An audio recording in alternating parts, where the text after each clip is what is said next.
Bonjour, bonjour, bonjour. J'espère que vous allez bien, que vous avez bien dormi et je profite déjà pour vous souhaiter un bon dimanche pour tous ceux qui se rendent à l'église. Mes frères, voyez-vous, nous allons essayer d'apporter ces quelques éléments d'appréciation à nos compatriotes. On commence donc par la première institution, donc la présidence de la République. Sachez que le président de la République a les droits et les devoirs. Et le président de la République a ce qu'il doit faire et ce qu'il ne doit pas faire. Par exemple, le président de la République a pour rôle, sinon sa mission première, c'est de faire en sorte que nous, les populations, nous puissions trouver les meilleures conditions de travail, les meilleures conditions de logement, les meilleures conditions de soins, ça veut dire que la santé et l'éducation.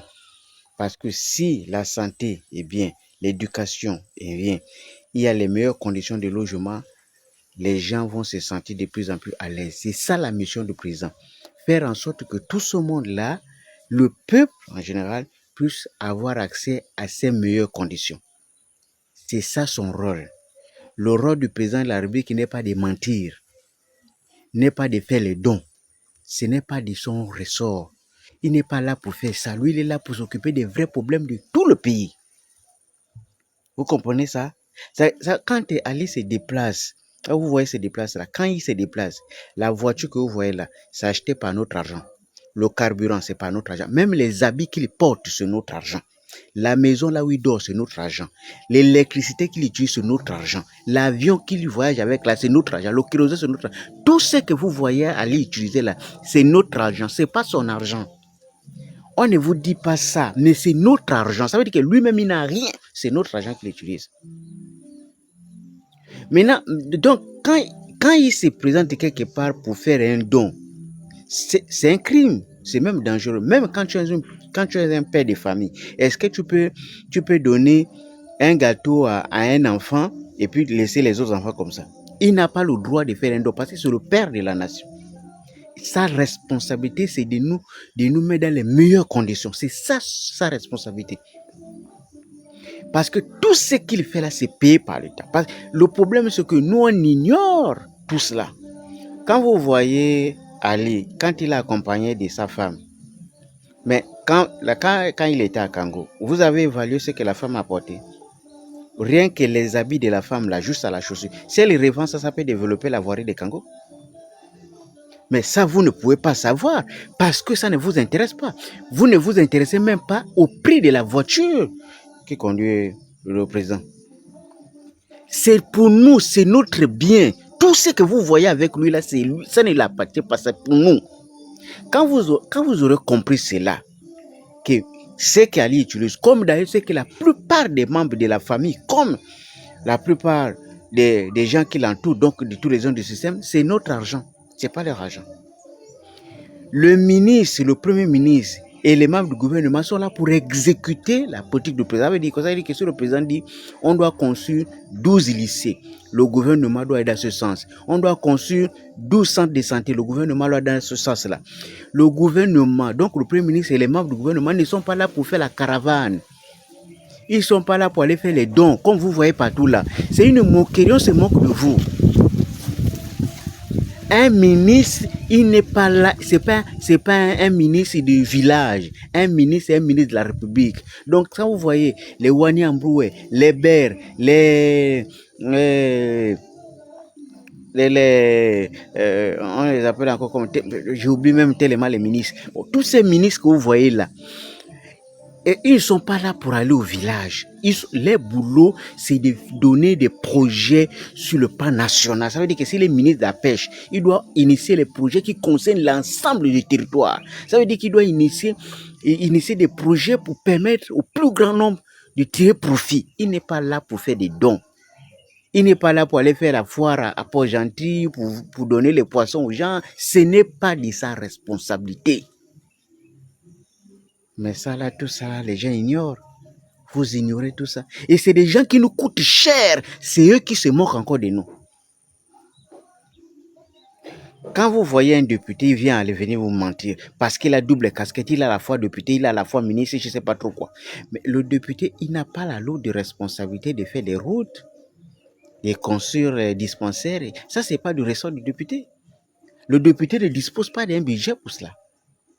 Le député, lui, son rôle à lui, c'est parce que nous tous, on ne peut pas aller suivre le président de la République. Donc, on a désigné un parmi nous dans chaque coin pour aller surveiller ce que le président fait. Parce que c'est notre agent qui gère. Donc, on a besoin des gens pour surveiller. Les députés partent là-bas, c'est pour surveiller le président, pour voir si le président dépense l'argent du pays pour faire pour construire les écoles, pour construire les hôpitaux, pour construire les routes et tout le reste. Donc, on envoie les députés pour aller vérifier. Si les députés vérifient, qu'ils se rendent compte que le député ne travaille pas, ils ont eux-mêmes la responsabilité parce que la loi l'autorise, la responsabilité d'interpeller le Premier ministre et puis de couper ça. Les députés ont cette responsabilité-là. C'est tout ce qu'ils peuvent faire. Voilà pourquoi on vous dit, oh, ils contrôlent l'action de l'État, ils font les impôts, etc. Tout ce que les intellectuels nous rappellent là. Leur responsabilité, c'est ça. Ils ne sont pas là pour faire les routes. On les envoie là-bas, c'est pour contrôler. Mais comme ils sont devenus des amis avec celui qui est là-bas, donc ils n'ont plus besoin de contrôle parce que ce sont les mêmes. Il est à la fois député, à la fois ministre et à la fois l'ami personnel du président. Donc il ne part pas là-bas pour vérifier si le président travaille ou pas. Il part là-bas pour s'associer au président pour que quand il y a le jeton qui tombe, lui aussi met dans sa poche. Ils ont mis tout ça là contre nous. Donc, les plus idiots de l'histoire, c'est nous. Parce qu'ils imaginent que nous, on ne comprend absolument rien. Que vous ne comprenez rien. C'est pour cette raison qu'ils amènent les tomates, les machins. Vous les remerciez. Un président de la République, on ne le remercie jamais. Même quand il a terminé une route de 1000 km, on peut pas remercier. On félicite quand c'est fait dans les règles de l'art. On dit félicitations, monsieur le président. Vous êtes un vrai bâtisseur. Parce qu'il a mis en musique la vision qu'il a proposée. Là, on félicite. On ne peut pas remercier, ce n'est pas son argent. On remercie quelqu'un, on remercie le voisin, c'est quand le voisin prend ses 20 000. Il ne te connaît pas, il prend ses 20 000, il te donne. Là, tu peux remercier le voisin parce qu'il n'était pas obligé. Mais lui, il est obligé de faire ça. Donc, vous remerciez les ministres, vous remerciez même des petits dons. Moi, je vois les mamans. Non, mais vous êtes maudits, quoi. Hein? Quand j'ai vu ça, partout là où le président est passé, à Koulamoudo, vous êtes en train de chanter avec la bouche qui sent même machin. Vous n'avez même pas bien brossé les dents, tout ça. Vous criez même pourquoi? Vous criez pourquoi? Est-ce que vous savez combien le secrétaire général du PDG gagne? Vous criez même pourquoi? Hein?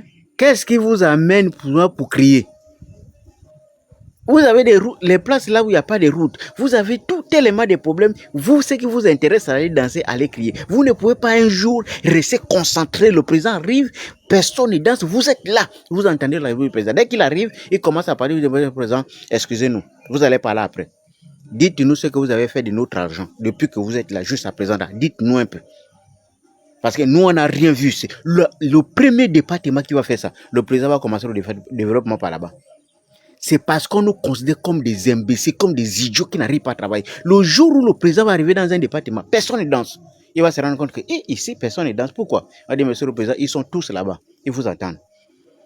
Quand il va voir personne à la route, vous êtes tous à la salle là-bas, là où il est parti, là où il est censé faire le communiqué là-bas, il va commencer à trembler.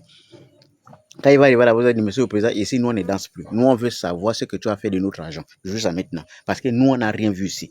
Nous, on veut voir ce que tu as fait de notre argent. Explique-nous avant de vous applaudir. J'ai dit, si vous agissez comme ça, le jour, quand le président quitte de là, je vous assure, c'est le seul département qui va rentrer en position de tout, la santé, l'éducation, la voirie. Mais s'il n'arrive pas à accélérer, c'est parce que votre niveau de compréhension est tellement médiocre que vous agissez comme des moutons. C'est à cause de ça que le président s'est dit, il ne paie pas le temps, c'est normal. Il prend son argent, il va à Dubaï, il prend son argent, il fait des voyages. Vous pensez que les voyages là, ça coûte combien? Quand le président voyait, vous pensez que ça coûte combien? Même quand le premier ministre est parti à Makoukou, vous pensez que ça coûtait combien? On est en train de vous dépenser de l'argent. On est en train de vous voler de l'argent. Vous êtes là. On dit, et regarde le frère là des eaux forêts là. Il est en train de se battre partout pour lutter contre les trafiquants qui font comme si au pays, si on n'a pas tout ça. Le procureur de la République là, si on te dit qu'il y a un opposant qui a fait ça, le procureur s'auto-saisit du dossier. On t'a déjà arrêté, tu es déjà en prison. Dès que tu as fait l'erreur, c'est tu es en prison. Depuis qu'on a comme le gars là commence à crier contre les trafiquants de nos forêts là, bientôt on va nous finir la forêt là comme ça, les Chinois vont finir tout ça. C'est comme si on était dans un pays piloté automatiquement. Hein, comme s'il n'y avait pas quelqu'un qui dirige ça. Comme si le pays n'avait pas de fils dignes pour protéger. Quel gâchis.